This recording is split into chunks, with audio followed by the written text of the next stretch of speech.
Welcome back, everybody. I have no clue where I left off. Resume. So I will just. Let's check. No, not this. Let's check. I guess revival is in order again. 1, 2, 3, 4. I've recently found out that 5 more deaths and I will get an achievement for dying 50 times, so... No, I won't strive for that this episode, but... yeah. Here... main quests... I have apparently not done anything here. But here I already done half of it. A black sheep. The barbarians. Oh, I can look for her. Sickness unknown. Oh, and... I know what I want to do.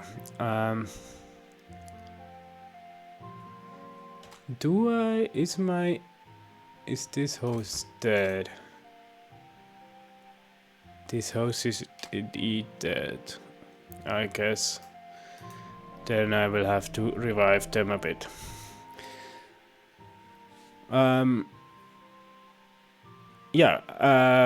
Forest. I will definitely not go there. I will try this. Oh no, 2.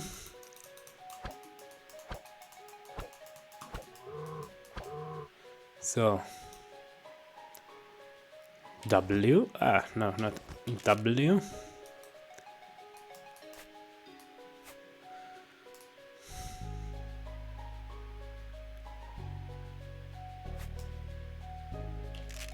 Oh no, so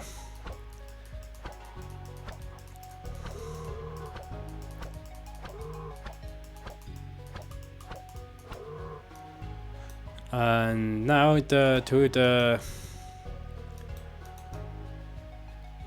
topic. I thought of something I could talk about. No, I see you. I don't want you. I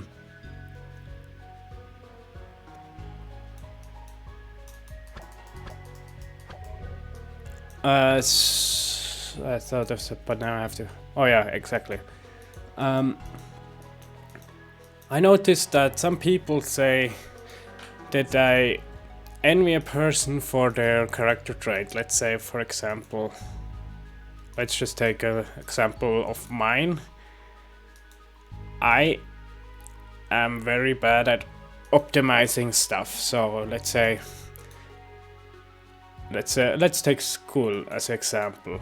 I like to learn until I generally grasp the idea and I roughly understand it, and then I lose motivation for learning.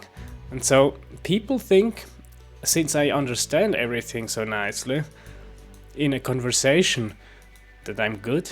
I get good grades, but the problem is I lose interest and then when learning, and that means in the end my grades are pretty average.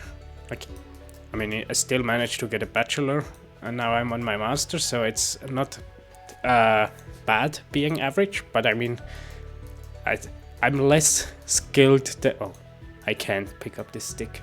I always want to pick up these sticks. I always I'm just, when it comes to performing in these things, I don't perform as highly as people expect,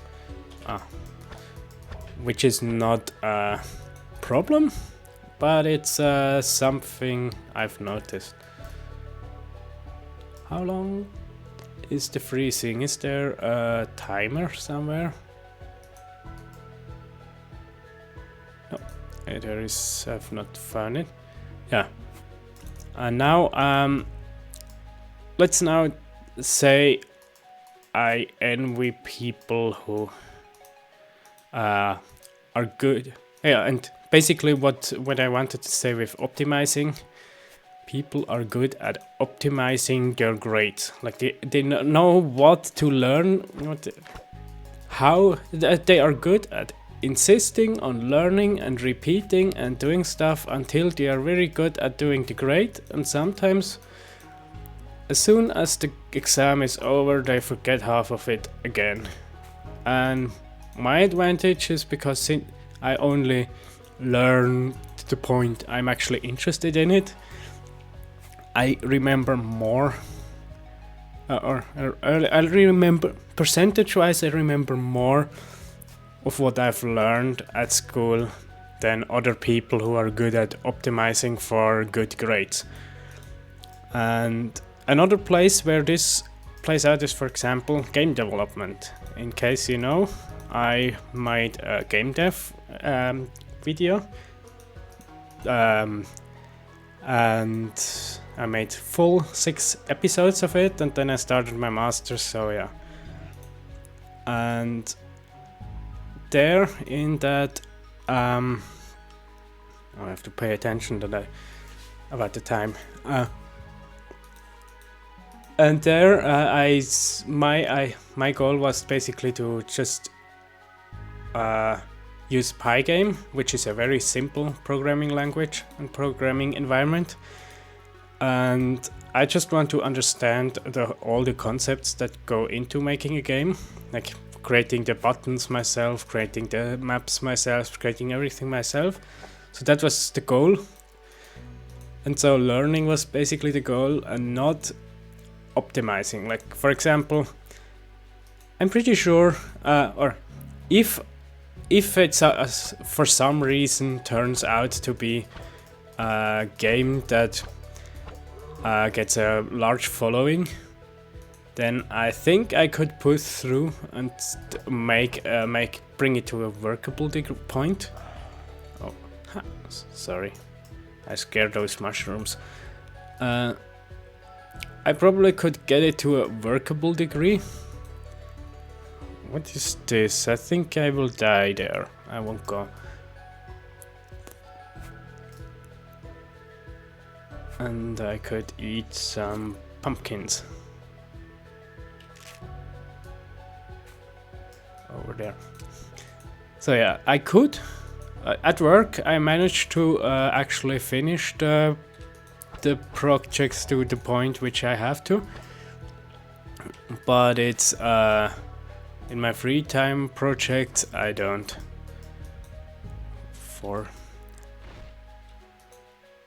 I still don't know why I can push these trees. Do they make noise and distract the enemy, or what?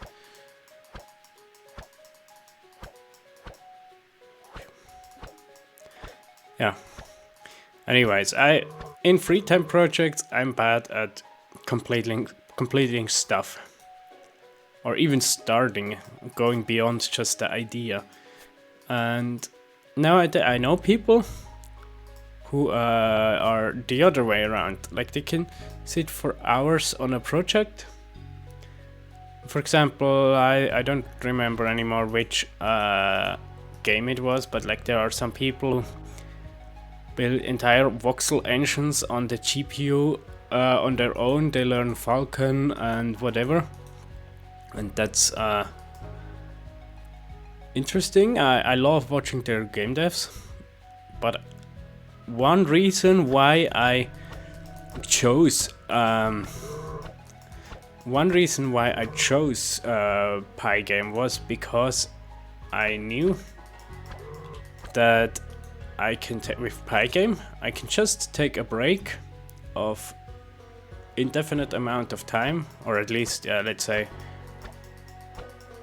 the I don't know, it's now 2 years since I last worked on it, and I'm pretty sure I can just start it up and it works, know what I was doing.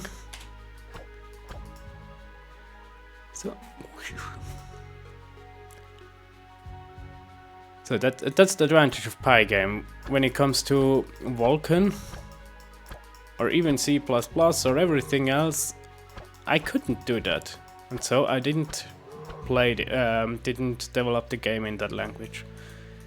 And now, for example, I say I'm envious of those people who can just sit there and be optimize their pursuit, their game, their thing, which I admire those people, but I don't envy them, because if you have a character trait which allows you to do these optimizations, then that also means you have a character trait which comes with drawbacks. And I like my advantages I have and my drawbacks, or my privileges, or my skills, or my strengths, or whatever you want to call them. I like them.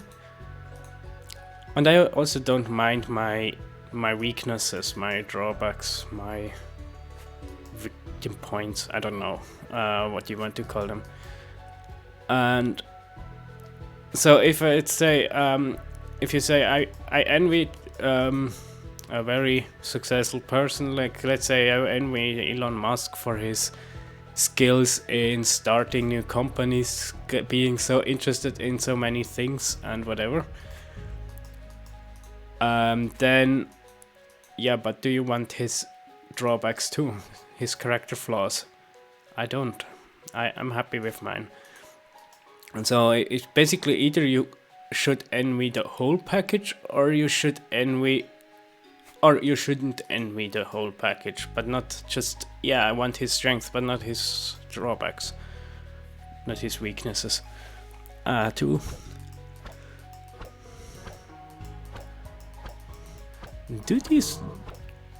Why do these goblins not teleport to my village? I mean, I know it's obvious, but I mean, it would be fun. Suddenly goblins in the village. I'm still happy about the change there. And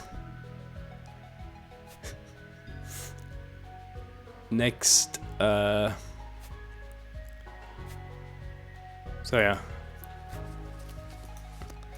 And one strength of mine, for example, is I sit in the train and I just read some book, which is not in my field at all. For example, yeah, my field is electrical engineering, or engineering in general, and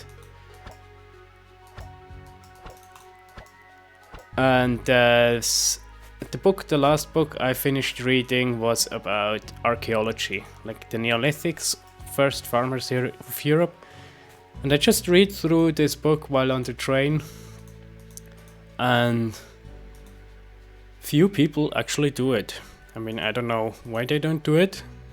For most, probably because they're just not interested in it.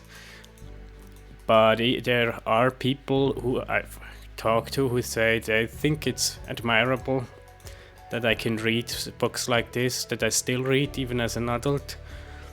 And or they think that they don't feel confident that they could read such a difficult book. And difficult in, I think it's not really that difficult. As long as there are no formulas in a book, it's not difficult, at least not the ones I've read. Third, there are actually difficult books. Yeah, for example, The Paradise Lost from Milton. I heard a guy who read through this, and this was his most difficult book, and I believe him. But if you read science literature, I don't know.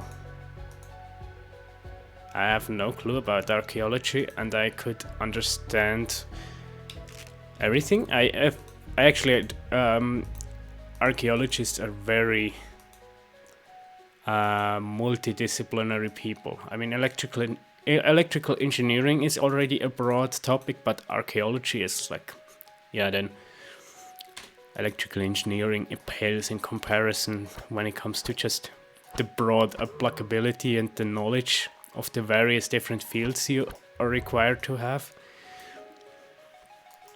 And so, but it also means that they don't know, they have to know a huge amount. They have to know how all those different people think and who is exactly, like, let's say you're responsible for a dig site. You need to know who to invite so that no information gets lost.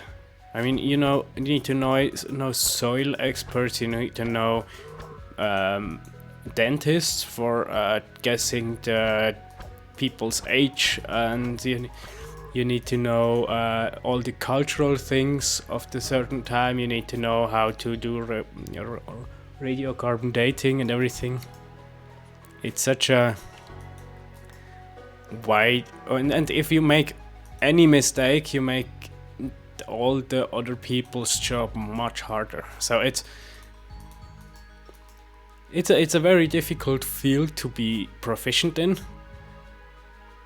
But it's, I mean, in my opinion, analog circuit is much more difficult to understand because it had formula. But then again, that one is one which I had to do at school, and there they had exam questions and stuff like this, and I actually needed to understand things fully and remember, which wasn't the case in this Neolithic book.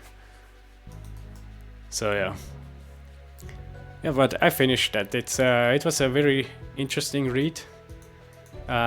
Conclusion is basically in the past there was I think it's called Anatolia, a region in east of Greece, southeast of Greece. And is there statistics about, no, not statistics, trees, Cyclops pacified. I've never pacified a Cyclops. Deaths, I thought in my achievements on Steam it said 45 and I needed 50. I have another playthrough. Perhaps there the other 4 deaths come from. Yeah, they come from there. Forest totems found. Has healed, hence startled, host arrested. I've never been arrested. Items picked up. I'm a thief. At least I jumped more than I stole stuff. Maxed out hunger.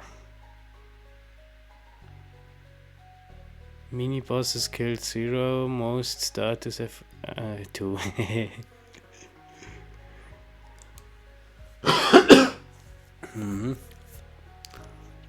Offerings made 1. I control 2 ships. Yeah, one I stole. It's one I bought, and the other one I killed everybody because I thought it gave a new character. Or it may give a new character. Switched hosts. Playtime, vehicles repaired, warped. There is none about trees.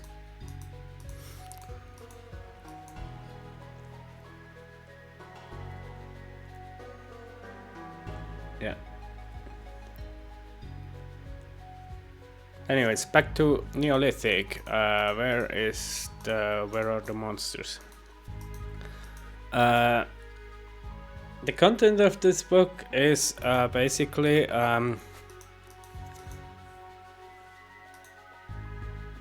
two. So, and tack.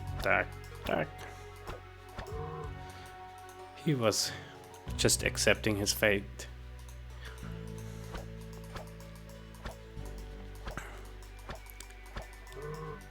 The content of it in Anatolia, there were farmers who figured out how to farm crops and how to do animal husbandry. They were not, I think, yeah, basically there is the time of the Stone Age where people traveled around and figured out how to make stone tools.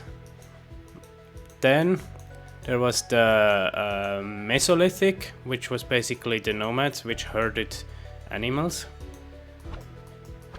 And then after then, so basically Abraham was probably, yeah, I know he's in the Bronze Age, I think, but I mean Abraham or other people like this, like,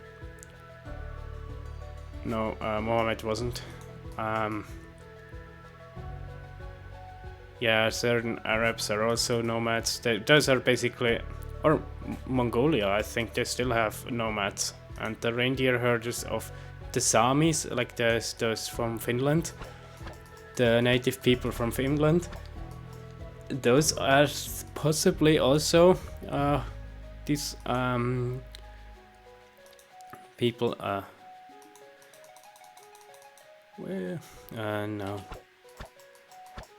And yeah, this is Mesolithic, where you travel around with a bunch of animals and look for feeding grounds. And then, if you settle down, then you basically enter and do agriculture, then you basically enter the Neolithic. Neolithic means over there is the next tree. Perhaps I have an idea. And so now I will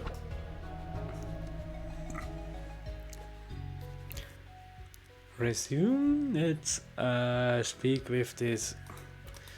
Last time I think I called him Squiggly Guy, so let's go with that. Services, it's still only one service, herbalist, or yeah, revive. Let's just do it like this. Now enter the forest. I will go here, and my goal is to get as deep into the forest as possible. So, hey, oh, I'm stupid.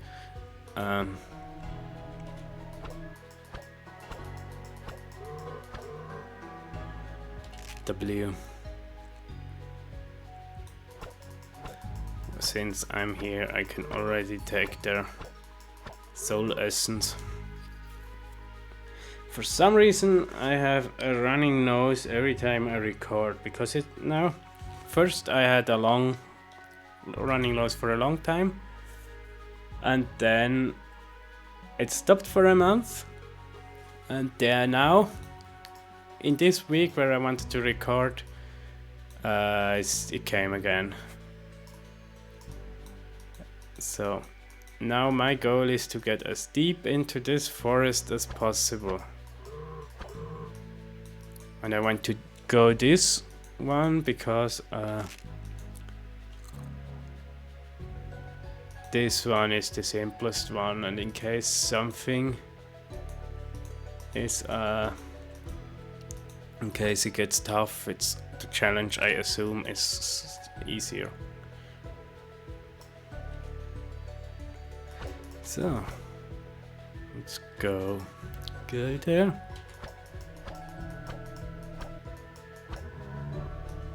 No, I don't. So now that there is the Mesolithic people,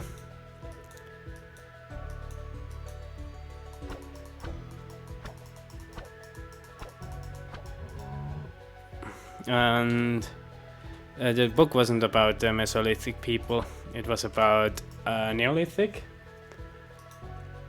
And in the Neolithic,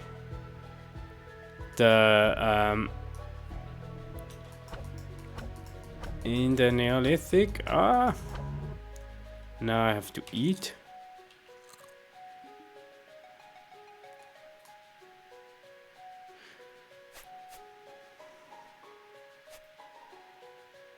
So yeah, and the whole book was basically about Neolithic, and there is a pre pottery Neolithic, and there is a post pottery. I don't know if there is a post pottery Neolithic, but I mean, they have at some point they had pottery, and my favorite one was the one of northern Germany, or it's no wrong, northern Europe. No, also not wrong. Also wrong. It's how it's called. It went north of the Alps, so basically Germany, Poland, and all the way to France. There is the name of this civilization is called Linienband Keramik. Also, let's say it again, since you're not German speaking, most of you. I will say it properly. Linienband Keramik. That's line band ceramics. Yeah, pretty much the same in English. But they use the German word. And this culture is I don't know how many centuries, but close to a millennia. This culture didn't change much at all. They basically came from the east and went to wherever there is a certain type of soil, and made a settlement there of around 10 longhouses. Each longhouse had a family in it, and then they just went there, did their agriculture there, kept their pottery the same, kept their everything the same building, the same everything. Yeah, I know I simplify, but it's almost identical from the first thing to the last, and they yeah, over almost a millennia they didn't change. And that's it's not that they are this conservative that I like them, but it's because it's I just like the idea of you have a close-knit community, then you go there, there is huge patches of wilderness in between with some hunter-gatherers, and where it's like if you have fantasy books, then you have these villages, and then there is just a place of nothing, and then there is with monsters to fight or whatever, and then you have another wilderness, and then you have another village, and then stuff like this, and that's not really realistic in most situations, because humans are skilled at doing agriculture everywhere, or getting food everywhere, let's just say it like this. But during that time of this LBK, it's often abbreviated to LBK, this culture. During that time, it was actually like this. I mean, they only always settled in those regions with the richest soils, and not even all of it. They're just only settled there, and then there was, and since these places didn't have the best environment for the wildlife, like I don't know, deers or whatever.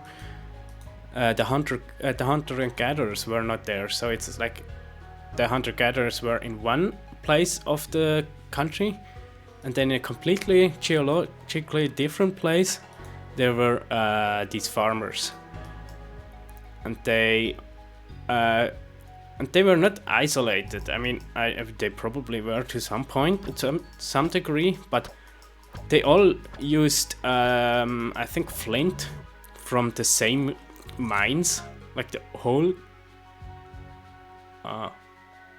Okay, I ate too much. I have overeaten. And so they used the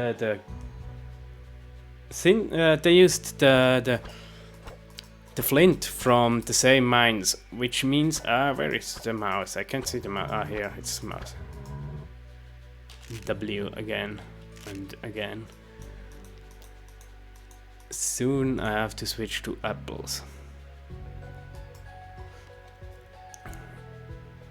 And so they were probably quite interconnected, because otherwise why would they prefer high quality flint over local flint? I mean, they after the next phase of this, after they basically settled in every place where they could,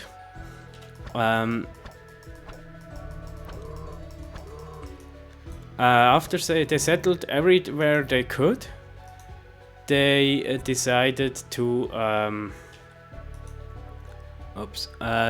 they had to increase in population density. And once they increased in population density, they had to go to put their fields to places which were less how is it called? Which were less had less nutrients in there, and so it took more effort to get the same amount of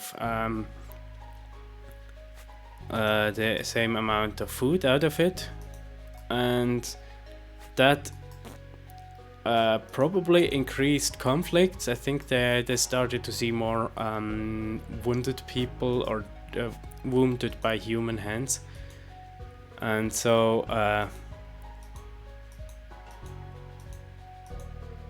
where is the next? Over there. Okay, let's go there if you want. And so the population density increased, and at that point, because of higher conflict, there international travel, if you want to call it like this, started to get more expensive, in a way that they started to use more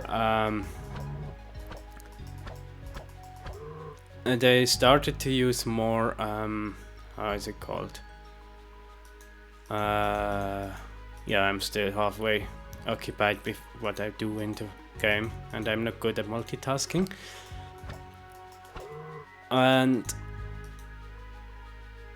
yeah, this now I'm back. I caught my red string, my what? Yeah, I remember again. The LBK people figured out how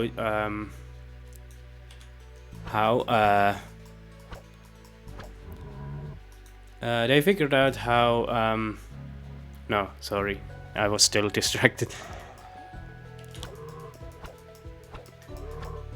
So now I'm back. The LBK community, they had increased population density, which meant that they had more conflict, and this meant trading over several thousand kilometers or miles was now less easily done. And so they had to resort to local, lower quality flint tools. And yeah, I think, oh yeah, I think this entire scenario is a pretty interesting culture, or and if I hear something like this, then I sometimes like to think, what would it be to make to write a story in this setting, or make a game in this setting.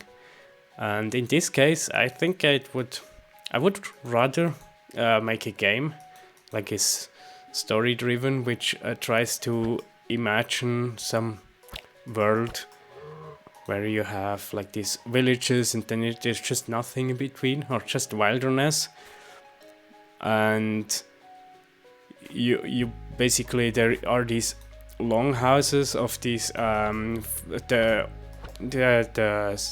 original settlers, like the family head of this original settling. They are like in the middle of the village with very high importance, and they're having the best fields and the biggest longhouses, and traveling there starts to get more and more social conflict because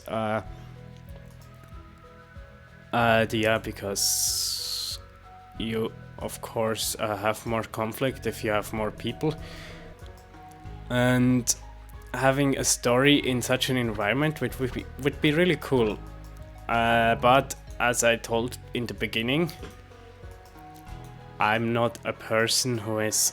I'm good at thinking of these things, and they really help me remember they help me better remember all the things that I read. But yeah, it's very unlikely that I actually finish such a game. But it's interesting to think about it and to basically practically apply the thoughts I read in at least some sketches of a story which I write down somewhere, but which are not publishable. But it's interesting. I learned stuff through that, and sometimes it's a bit sad that nothing happens out of it. But in other places, I think I have other advantages. Okay, now I have to do it like this. And this guy. No.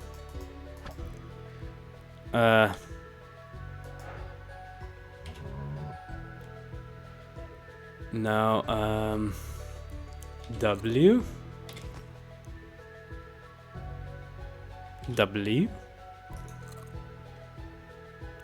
escape W. Since I already have this guy here, seems to be a spawn point. Let's see if I can do spawn camping again. If I successfully do it, I will continue the episode a bit longer, and if I can't, then I will stop it.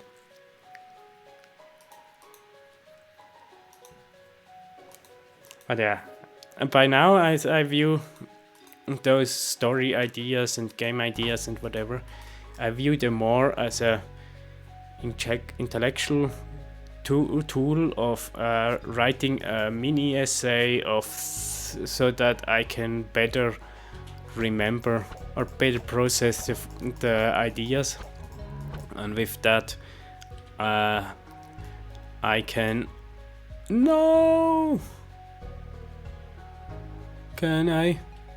can I leave here?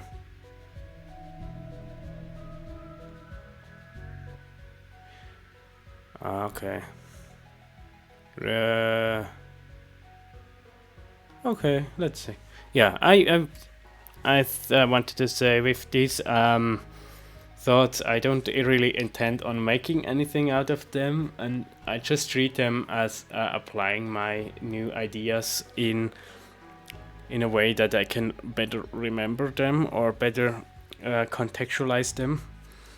And I do it because it's fun to think about making games, but it's not something which I actually do all that often. And if I do, it takes such a long time that I can't do it with all the ideas I have. So, yeah.